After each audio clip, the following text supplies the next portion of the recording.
Ito mga kamaster, oh. Ito yung tinatawag na weather shield.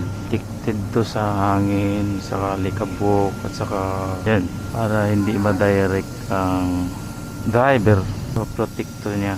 So ngayon, yung ginagawa ko para ma-install siya, una, hindi ko muna dito, yan, gamit yung ano niya, meron siyang alcohol cleaner, ginaganyan, no? Yan, lilinisan to para didikit. Ngayon meron siyang glue adhesive, ganyan yan siya dito, ganyan yan. Yung ginagawa ko, binubuklat siya ko na una dito ko una tinitira yung silky cover niya. Pagkatapos tinira ko siya dito hanggang dyan. Then pagkatapos tinutulak ko siya padikit. Yan, didikit na yan. Ginagamit ko using this plastic. Anyway, pang ano din to, pang buklat din sa mga... It's good. We're good to go. Next, tutulak ko siya ganyan.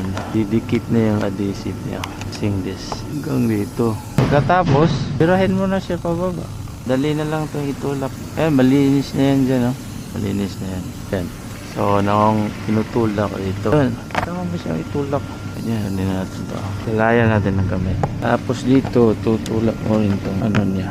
Rubber boots. Rubber shield pala. Yan, dikit na. Yan siya. Ganyan. Tulak mo siya ganyan. Yan, didikit na yan. Dito, dikit na.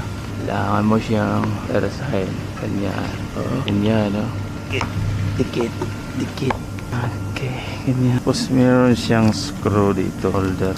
Una mong ilagay ang screw. Yan, screw to. Yan. Lagay mo siya dito. Labas. May butas to eh. Yan. Lagyan mo siya ng washer. Ano tong washer? Pwedeng hulog. Kaya ng washer. Ganyan. Tapos lock. Kuha ka ng isang ganyan. Tapos lock pa. Yan yung lock niya. Ito naman. Isa. Lock mo rin using this. Yan yung screw niyo. Mahirap ang gawa mo. Balik na natin. Ayaw eh. Dito nga pa mo. Nahulog. Ngawa ni Kirilyo. Baho. Ngawa.